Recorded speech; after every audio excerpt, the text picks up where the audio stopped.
Assalamualaikum warahmatullahi wabarakatuh. Selamat datang dan salam sejahtera untuk kita semua.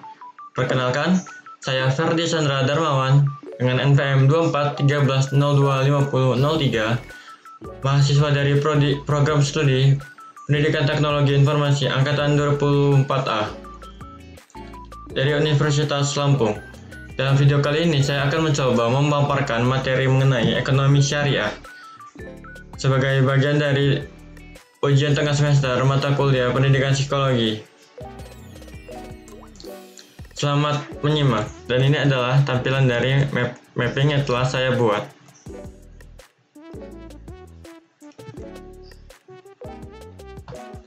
Pertama itu mulai dari pengertian. Ekonomi syariah adalah sistem ekonomi yang berdasarkan syariat Islam dan mengatur seluruh kegiatan ekonomi seperti produksi, distribusi, dan konsumsi dengan tujuan menciptakan keadilan dan kesejahteraan sosial. Contohnya itu seperti kita mentransaksi di bank syariah, itu tujuannya untuk menolak riba atau bunga, masjid atau judi dan gahar atau ketidakpastian. Terus selanjutnya tujuan ekonomi syariah. Tujuan ekonomi syariah sendiri itu ada 4. Pertama itu keadilan sosial, itu untuk menciptakan distribusi kekayaan yang merata. Terus yang kedua, kesejahteraan umum, memprioritaskan pemenuhan kebutuhan dasar masyarakat. Terus yang ketiga, ada keseimbangan ekonomi, itu untuk menjaga keharmonisan antara individu dan masyarakat. Terus yang keempat, ada integritas moral, itu untuk mencegah penipuan, kecurangan, dan transaksi yang tidak adil. Terus selanjutnya, manfaat ekonomi syariah. Manfaatnya itu keberkahan dalam usaha yang sesuai syariat diharapkan mendapat keberkahan. Stabilitas ekonomi, menghindari spekulasi dan praktik kerugian. Yang ketiga, mendorong kewirausahaan, fokus pada investasi, produktif dengan cara yang halal. Terus yang keempat, perlindungan konsumen dan pelaku usaha untuk menjamin keadilan dalam bertransaksi. Terus selanjutnya, hukum ekonomi syariah. Hukum ekonomi syariah itu bersumber dari Al-Quran, hadis, ijma, dan qiyas. Hukum utamanya itu larangan yang pertama, larangan untuk riba diganti dengan sistem bagi hasil, larangan untuk gahar. Yang kedua, menghindari ketidakpastian dalam transaksi. Terus yang ketiga, larangan masjid, menolak semua bentuk perjudian. Terus yang keempat, transaksi dilakukan secara halal, itu hanya barang atau jasa yang halal yang diperbolehkan.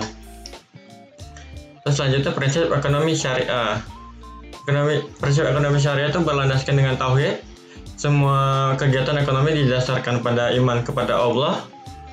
Terus juga yang kedua, keadilan atau adil, tidak ada kecurangan dan eksploitasi.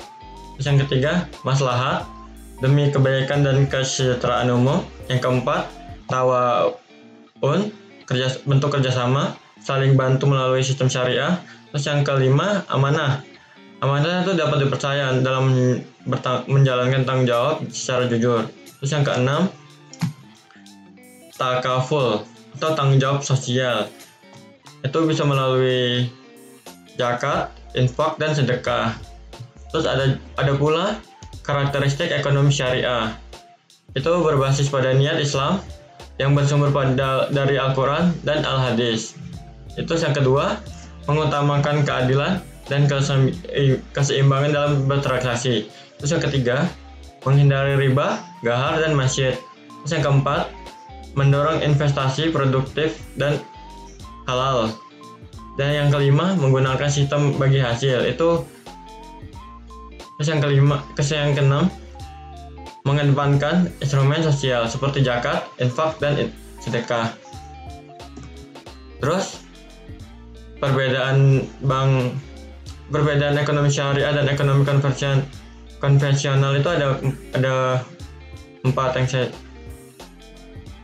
letakkan di mind mapping.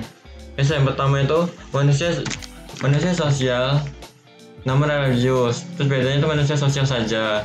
Terus yang kedua, menangani masalah dengan menentukan prioritas. Terus bedanya itu menangani masalah sesuai dengan keinginan individu. Terus selanjutnya, pilihan alternatif kebutuhan yang mendasarkan dengan nilai Islam. Terus yang ini ya, perbedaannya, kalau yang ekonomi konvensional itu pilihan alternatif kebutuhan ditentukan kepentingan sosial individu. Terus yang keempat, sistem pertukaran dituntun oleh aturan Islam.